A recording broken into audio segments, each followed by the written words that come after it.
political issue. And that's a short response.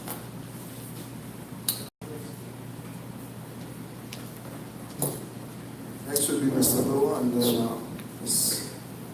Leah. Yes, Dr. Allsworth. Romans chapter 8, verse 22 tells us that the whole creation grown and shriveled until now. Now, being an expert in the book of Romans, I want you to explain this text as it relates to eschatology. And my second part is, with all the dire statistics of climate change and global warming, how do you see laws being put in place to protect the environment affecting Seventh-day Adventists? Two very good questions. All right, Romans 8 first. Who you really need to read is Sigve Tonsted's commentary on Romans. He's an Adventist theologian. He has written on this intersection of the environment and the New Testament before, especially actually in conversation on Revelation. But he's written an entire commentary on Romans from this issue of the environmental perspective. And so Sigve is the fellow I would say, go read his work. My response is, again, you're caught in the narrative of watching the world go through the consequences of sin, and at the same time living in the anticipatory hope of what Paul sees as coming in relation to the second coming of Jesus. So the world is in travail along with humanity, and at the same time all living in anticipation of what comes with Christ. And we'll talk about 5 hopes on Sabbath, but that's as much as I'll tell you about that now. Okay, second question. Remind me. I got too excited about Romans. See, this is what happens. Yeah, give me a mic back. Second question is, with all the statistics, how do you see laws being put in place? Okay, laws, yes. Let's go back to an interesting conversation that, I did a bit of poking around before I came. It's great fun. It's a way of learning about people and things. There was a New Year's message put out by Pastor Moses. Do you know who Pastor Moses is? Oh, okay. I figured you might. Yeah, the president of the conference. And in that message, it was very interesting to hear him say, and the executive committee of the conference has voted to end the use of styrofoam in all of our facilities.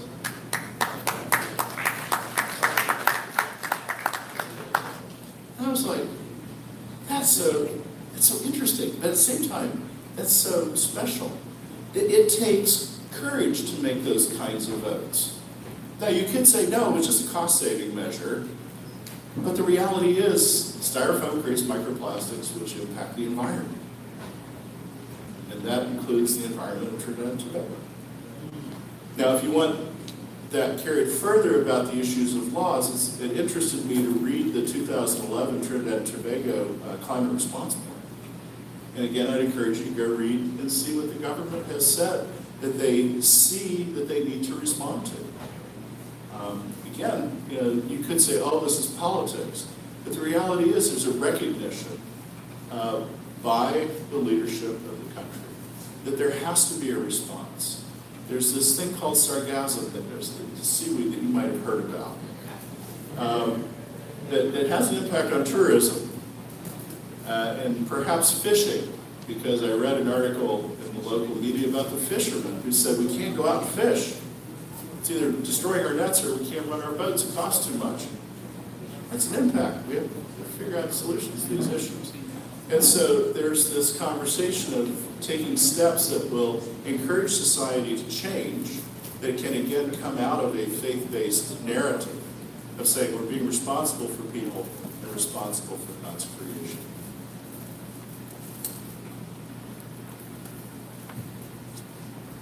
Hello, lady professor. I've heard for people who oppose climate change that although these statistics are true, that the world in previous, that there's a natural component to why the climate is changing. For example, in the past, the world would have gone through what we call the warm period. And during the 1800s, there was the little ice age, right? What they argue is that there is also a natural component that could offset the human contribution towards climate change. So how would you respond to that? Good. I'm glad to hear that conversation. It's been one that I've enjoyed talking about before. Okay, so let's talk about natural variability. So you have a number of ways of thinking about natural variability in the climate system. People have argued solar irradiance, the cycle of the sun, has this impact on heating and cooling of the global temperatures. And that you look at something like the moderate minimum, for example, in the past where we had this lowering of activity by the sun and that impacted temperatures on the planet. Yeah, we can say, yes, there's these impacts. And there's a specialist in solar radiance who actually went back and said, I want to disprove the narrative of climate change and climate conversation at the Berkeley Earth Science Institute at the University of Berkeley. And it would be interesting for you to listen to his research, because he goes through a process of attempting to cut away everything that could possibly support the narrative that climate change is real. And in the end, he said, I need to fit this to something. Something's got to be the cause, but nothing works that he used as the basis. And he came back and plugged in CO2, and he says that was the fit. So we've known about CO2 as a climate driver since the 1850s, and Eunice Foote and John Tyndall, who did the original work on understanding the issues of thermodynamics and warming in relation to CO2 and methane, etc., carbon dioxide, methane, and other trace gases. And then we've been able to document that change through time, especially by using Earth-based stations, satellites, which they're still working through complexities on. But the Earth-based stations tell us that. And so we can actually just use physics to calculate warming over time and understand the CO2 impact of the increase of CO2 in the atmosphere that creates additional warming. So the physics is there. You can go look at the National Oceanic and Atmospheric Administration Earth Science Laboratory website. Go to their annual greenhouse gas index. They will show you the physics calculation for understanding those thermodynamics. And so scientists have looked at these issues. Little Ice Age, we have some ideas of what helped trigger that. And part of it is volcanic activity. It's the same way that if we step back in prophecy or prophetic time in the interest of Adventism and look at what happened in 538 at the beginning of part of our understanding of the interpretation of Daniel and Revelation, well, what comes 3 years before is a massive volcanic explosion, which fundamentally changed the atmosphere, followed by another volcanic explosion a few years later, which completely changed the global environment for over a decade. Caused the death of millions of people, civilizations collapsed. The reason why you have these tribes and groups migrating through Europe is there's no food, there's no water, and thus this increase in conflict in the 530s is tied back to some natural volcanic events that we can now document. So there's kind of a short narrative. Glad to talk to you further. Okay, Diane Gomes, then Israel, Charles is the gentleman up front, and then Miss Bear. I'm going in order of indication. 1, 2, 3, 4. Then I'll come to you. Yes. All right, very interesting paper, Doctor, and thanks for sharing with us. Two things jump out at me. One, all of the crises, especially in the Middle East, you know, with the shortage of water and so on, I am thinking that the movement of people will be just an opening up of the church, a great opportunity for the church to actually evangelize these people.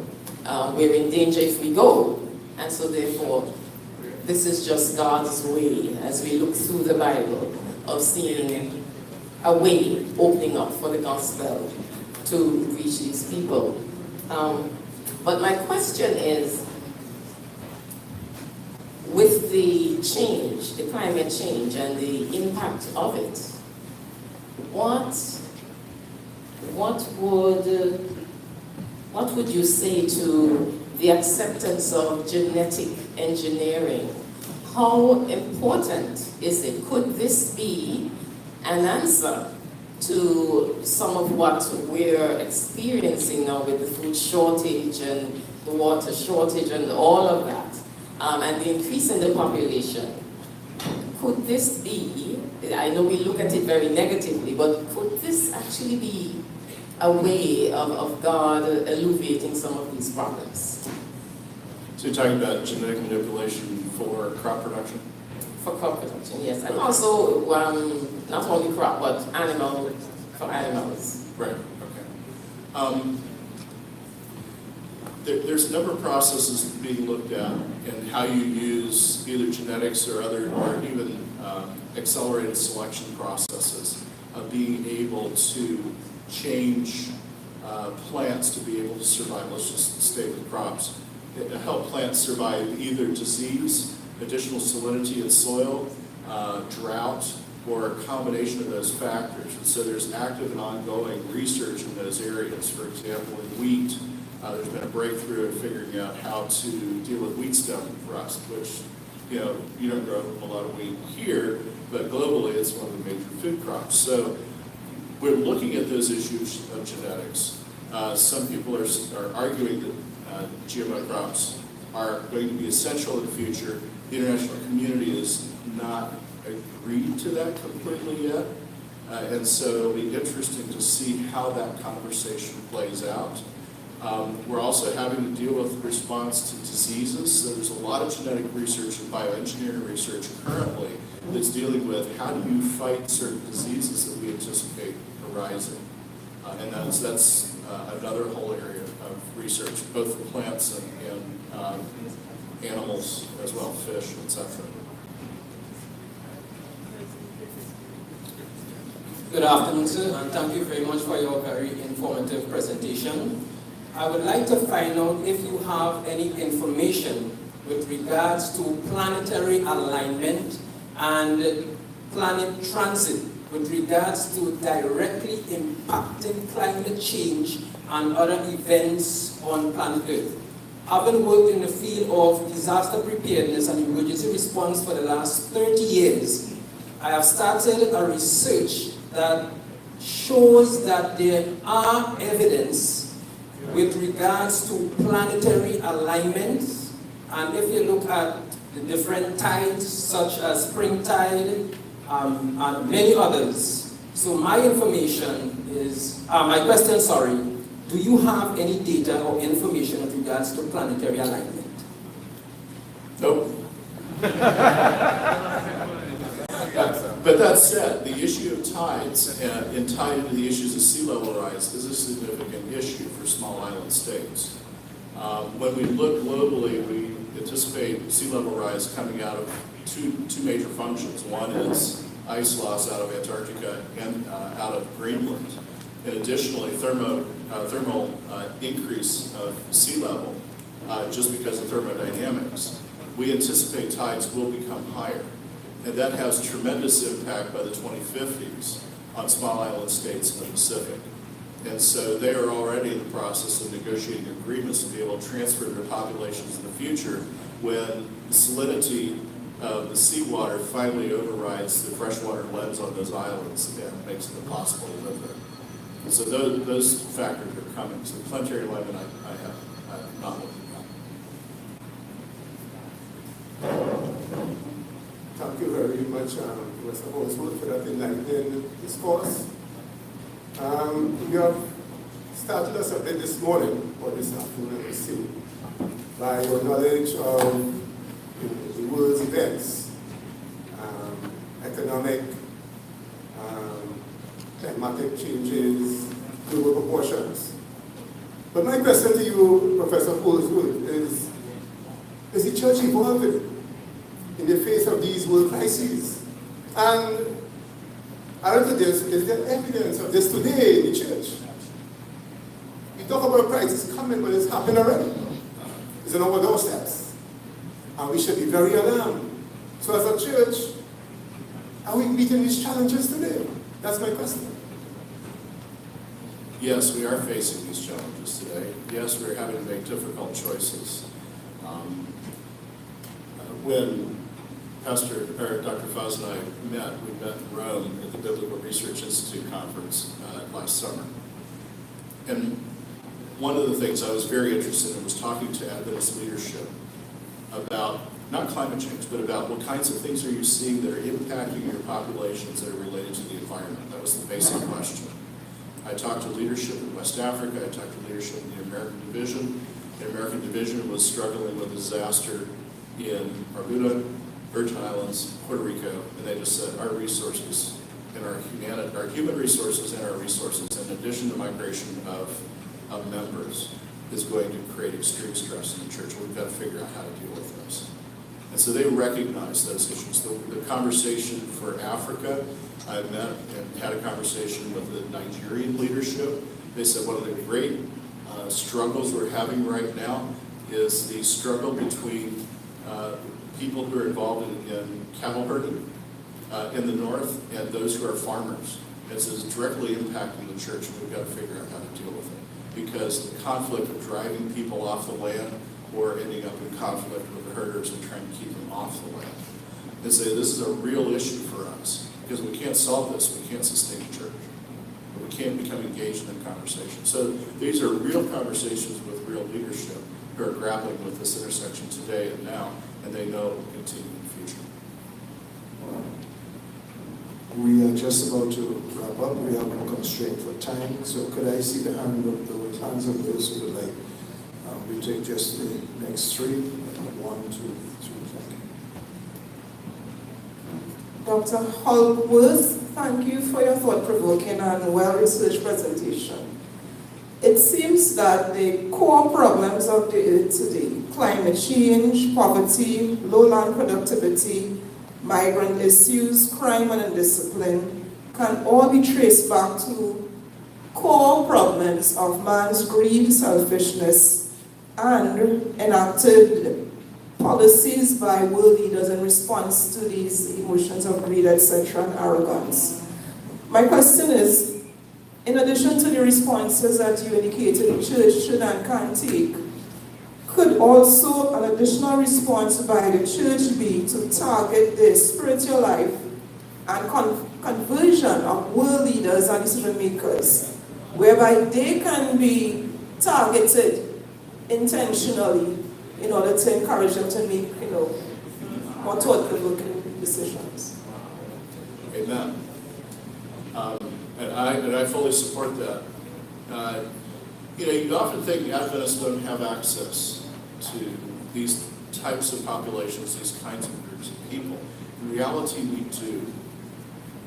Previous American administration, I became acquainted with one of the individuals who worked at the White House. He's an Adventist. He goes, people don't know it. There are 30 Adventists working in the White House.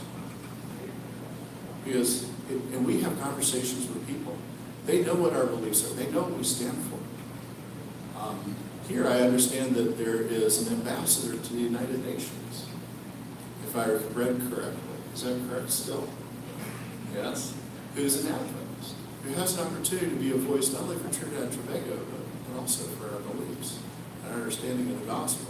So there is a spiritual ministry there, and we do have the opportunity to engage in that ministry, in caring for those people spiritually, and also helping them understand the life of faith and the hope that we have in that life of faith. I want to talk to you further about it.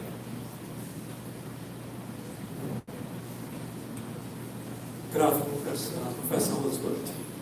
When you started your presentation, you talked to a significant extent about the caring quality of the church, particularly in terms of the early church, how it cared for its members. Remember that? And you went through the various New Testament books. It was a rather quick process. Yes, and Dr. Faz talked about the impact that climate change is having on Caribbean islands in terms of it's kind of so easy affecting our tourism.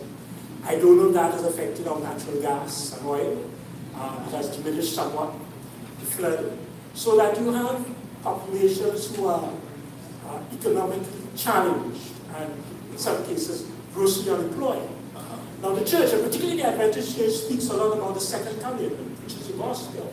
But what about the membership? What about our people who are probably disfranchised? Can we reach out at economic hand?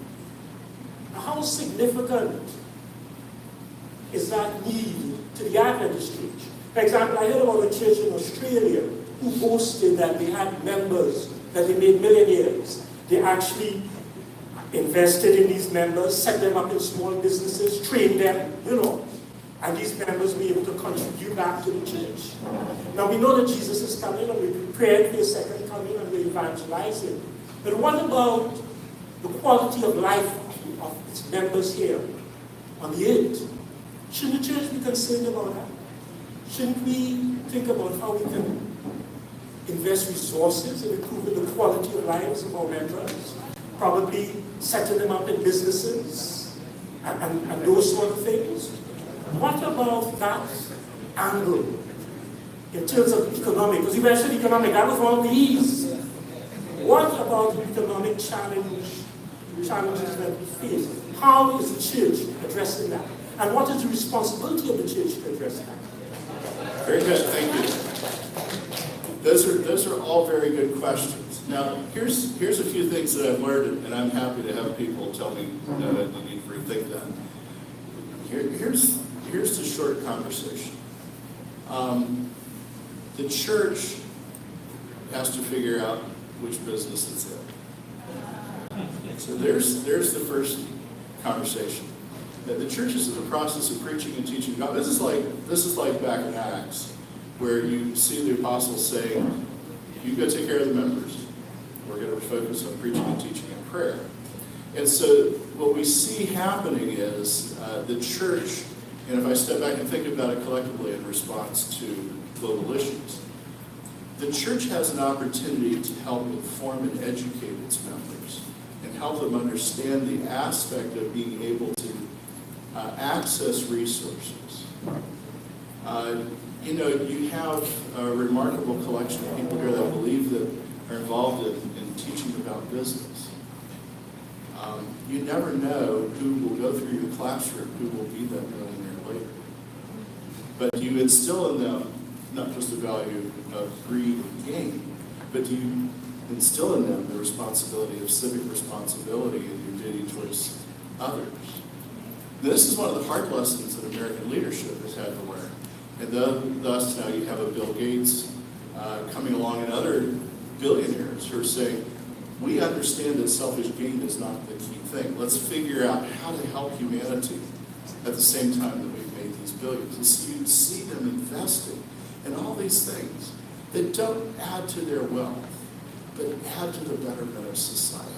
And so they understand this conversation of economic development, which they're engaged in, but also leadership and a voice for those who are poor, who are disenfranchised, and helping them have the ability to go ahead and increase their economic opportunity, economic development. And so there's this conversation between what does the church engage in, what does it encourage its members to engage in, how does it help members to understand the issues of productivity, and how you redevelop yourself. And this is part of our challenge today in our world. You brought it up nicely.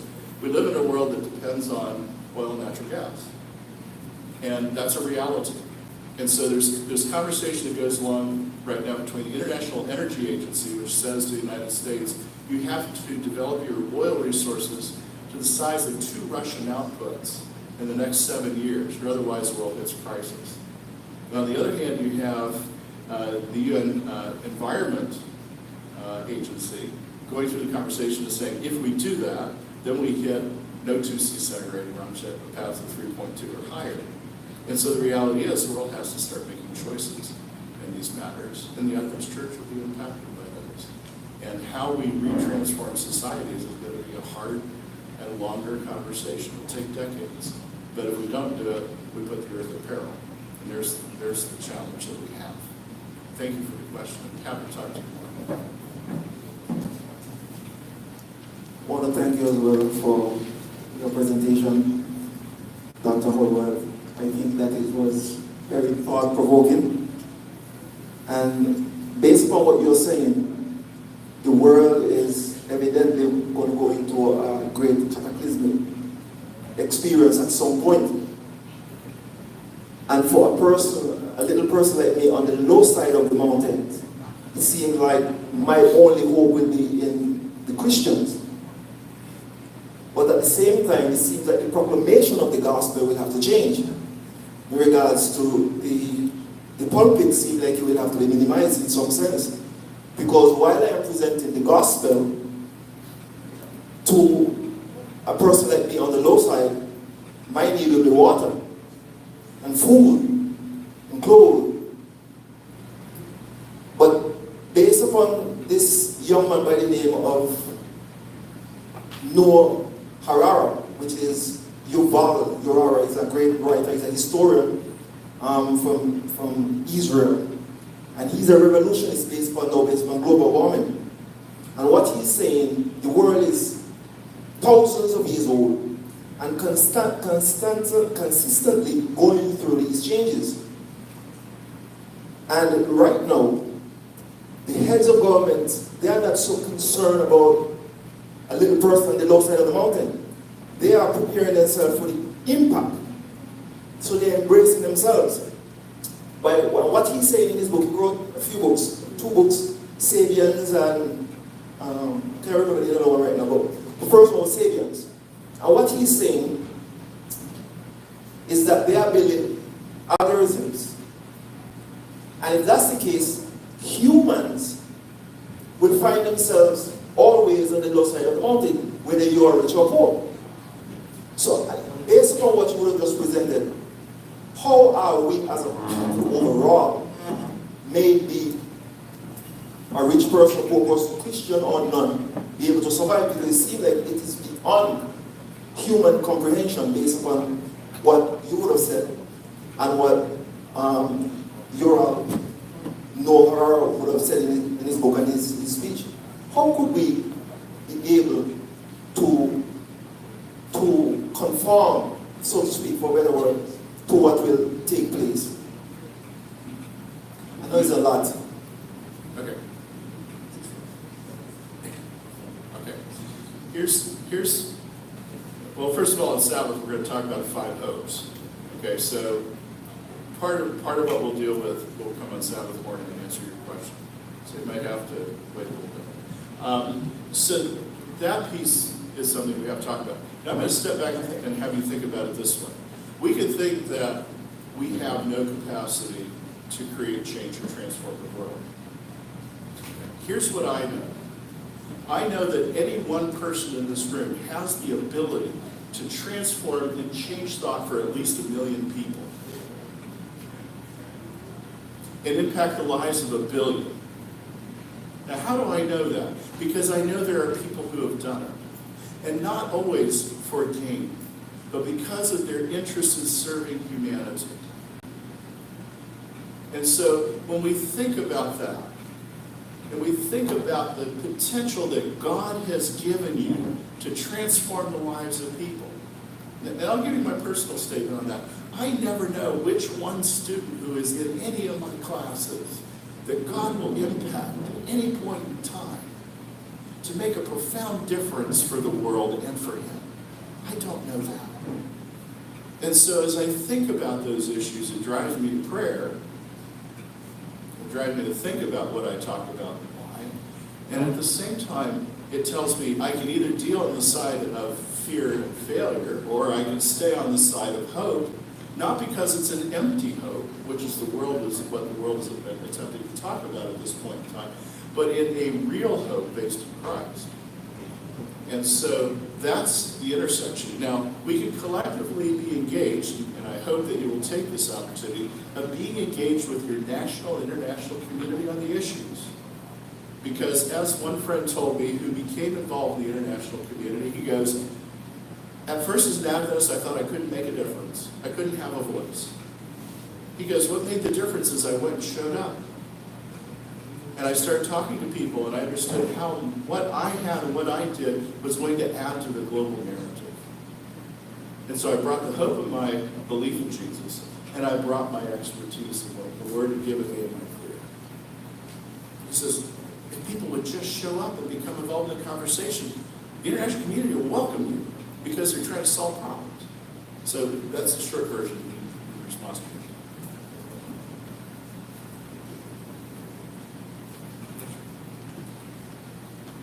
Good afternoon, Dr. Pastor Manzano, you asked my question, the very first thing you asked. I'm thinking about the tension between preserving the earth and destroying the earth. And I'm thinking that there's a great controversy on between Christ and Satan. Christ says he's going to destroy those who destroy the earth. And so, man is responsible for all the things that is taking place now with climate change. So I don't think that he can find a solution to a problem that he himself has created. So God has his arsenal ready. I see the African continent is splitting, and Iraq and Iran and Saudi Arabia have been rained so much they have been flooded. So when man is thinking of problems, God is going to have solutions. So now the tension about preserving the earth and destroying the earth. Since 50 years when I came into this church, I heard something about a new world order. What does that like to do now? Preserving the earth for the new world order, or God destroying the earth for his order? I'll respond briefly. I will talk on Sabbath about how the international elite, if you wish to call it that, now understands the world. There is no new world order. There's a new world disorder, and the disorder is going to get worse. And that's really the conversation of where leadership is at. And I'll go into more detail on that on Sabbath.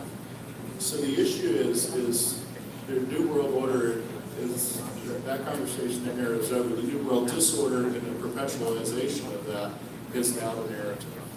And how do we respond to the new world disorder as part of the narrative? And back to the issue of thinking about what happens in climate extremes. So there's a difference between individual events and what happens over time. Half of Iraq and Iran are praising God as within Islam for outpouring the rain, even though it came as a flood and was destructive. The issue is they knew if they didn't have that rain, they would be in a harder condition. However, that does not change the narrative of their scientists and their leadership of understanding that there is a 50-year trend that's not going to change. And what we're seeing is individual blips in that process. So they went from extreme drought to flood, and their idea of what will happen in the future is we'll be back into drought in the long term. And so what you've got are these issues of extremes that then have to be managed in these communities. For example, here, you have flood, right now you have short rainfall, right? And so welcome to the new world disorder, because these kinds of events will occur over time. Your own government understands your ocean temperatures your surface temperatures will likely increase by 2°C through this century. They also understand that your ocean temperatures will increase through time. They anticipate your coral reefs will become richer. So they understand that there's this long-term process which we can understand based on physics, and that they're having to anticipate as governmental leadership. So there's this narrative between events and this longer trend, and what we see that's accelerating or pushing those trends through time. But thank you for the question. Happy to talk to you further. Thank you, ladies and gentlemen.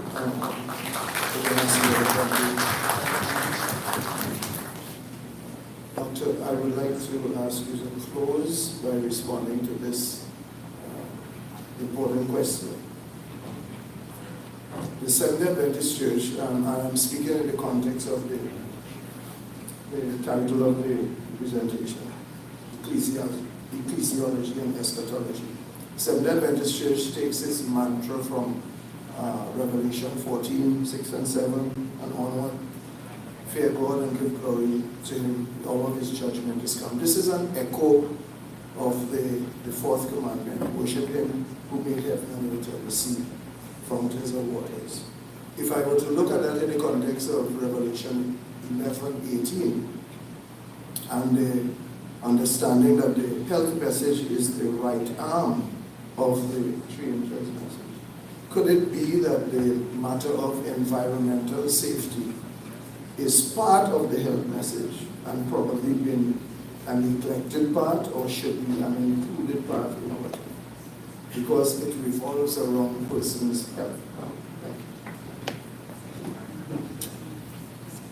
That's a very good question. The short answer is Adventism, again, this goes back to conversation on Sabbath. Adventism and Christianity have been given some basic core messages that the world needs. One of them is the issue of health and holistic life. And that's not just an Adventist narrative, it's a broader narrative. But there's a recognition in this process that one of the messages, what we see in Jesus' practice, is providing health and restoration, not just physical, but spiritual and emotional and mental. And so, and also social restoration. And so, as we look at healthcare, there's tremendous opportunities that we have in helping our communities engage in healthier lifestyles and healthier living, both for their good and for the good of the community over the long term. Thank you very much.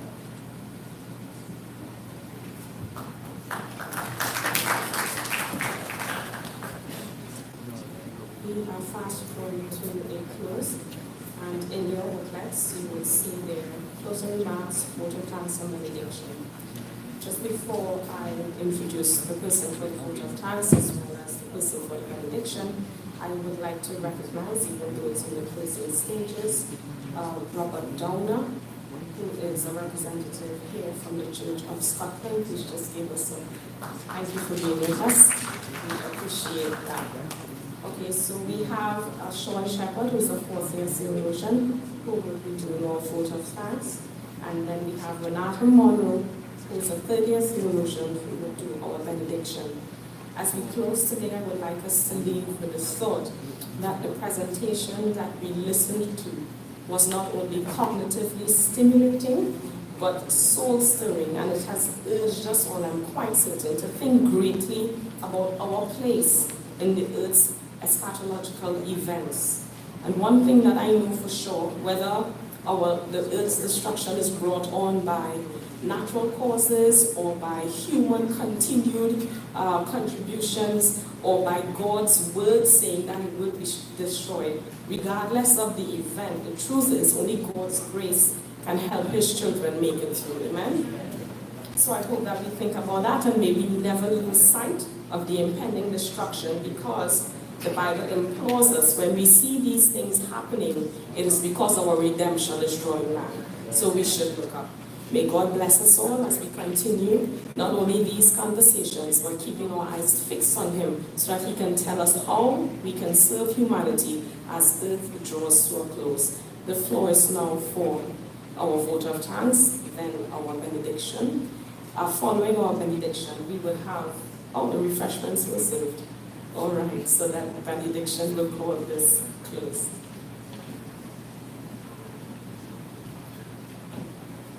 Thanks, Sarah Passaro. To everyone, good afternoon. Quickly, before I go into the vote of thanks, I would like to recognize all Grenadians who are here this afternoon. Is there, all the Grenadians, could you stand, raise your hands? Stand up please, so that we could notice you and personally express saying happy independence to you guys.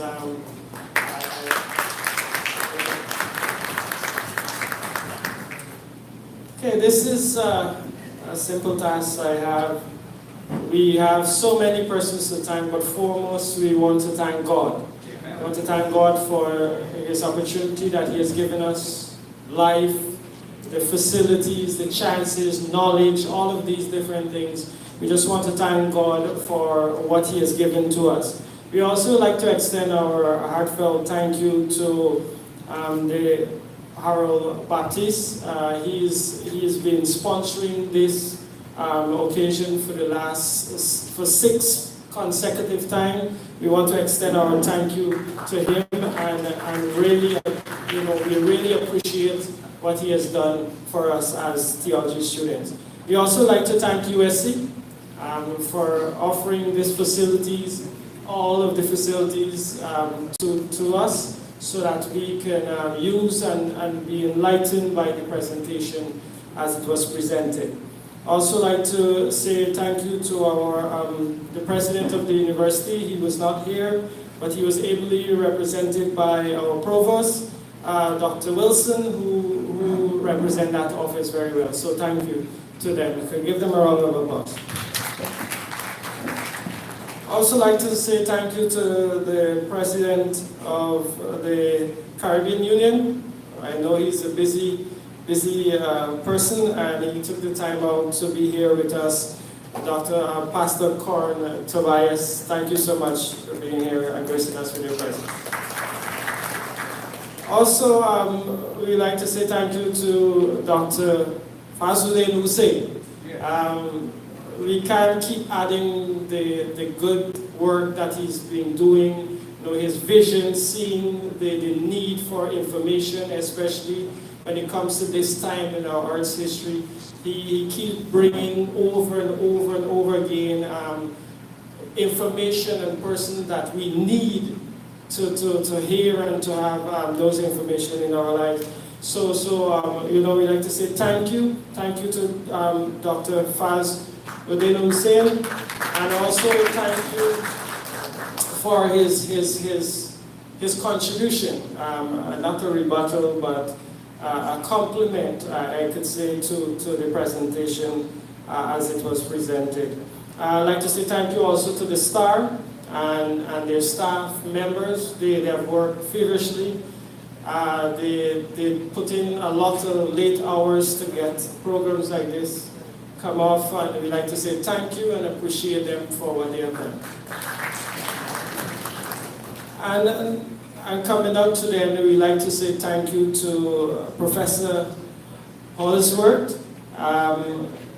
When I listened to the presentation, being a father, a husband, a Christian, and going into ministry, it can be scary and daunting on the mind, because when we know that the end, even to the earth, the environment itself is telling you that something is happening, that the close is very near, it's frightening, because you have to go and face people and find answers that you don't have yourself.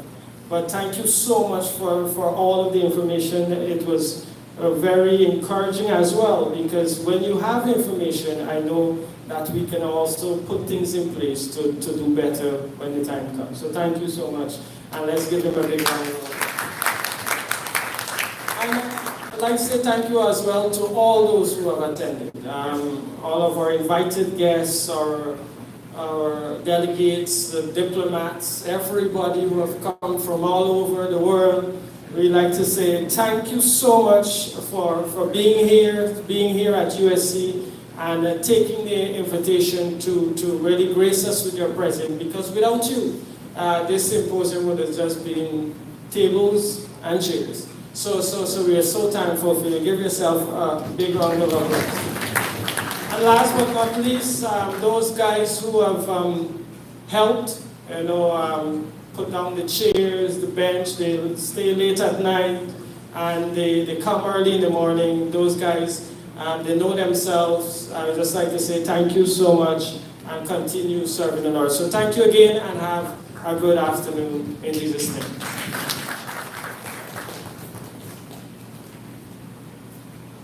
We did forget to put into our program that there is to be a special presentation on this time done by Dr. Faz while he's on his way. Please note that our speaker would be with us on Friday night, as well as he'll be right here on Sabbath morning, so you can also come to those sessions and learn a lot more about what he has to offer concerning our lecture today.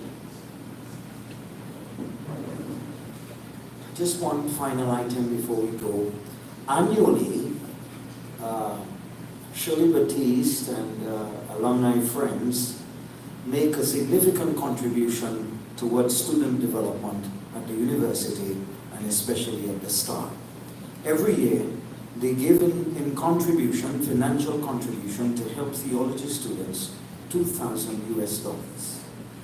Every year, we try to at least give 3 students these benefits. This year, we have decided to give 3 students as beneficiaries of this contribution. As I call these students up, we will give you an envelope with something special in it so that it will help you with your school fees. Courtesy, Shirley Baptiste, and alumni friends. So if Shirley is looking, we want to say thank you for this wonderful gift. And as you come, my administrative assistant, Mrs. Joan Blake, will give the presentation. The first beneficiary is Roxanne Moses.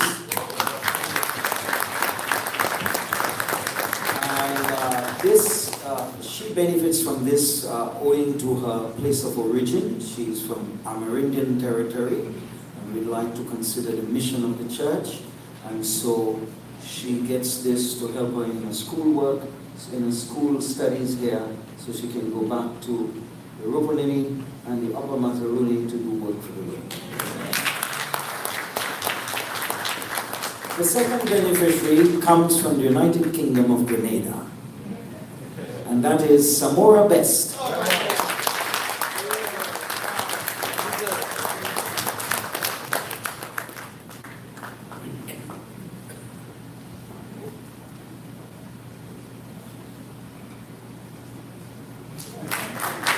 And our third and final beneficiary is Brother Sean Shepherd.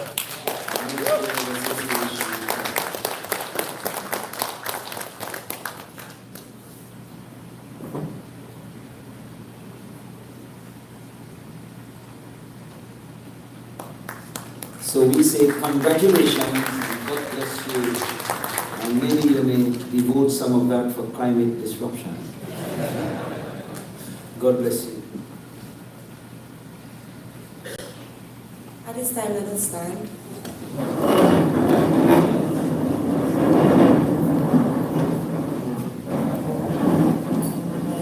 As we talk to God, eternal God and Father, we are thankful for such a time in your presence. We ask for this time as we depart one from another, we ask you that your Holy Spirit will be with us. Thank you for everything we have learned. I pray, O God, that we will not keep it to ourselves, but we will share it with others. In Jesus' precious name.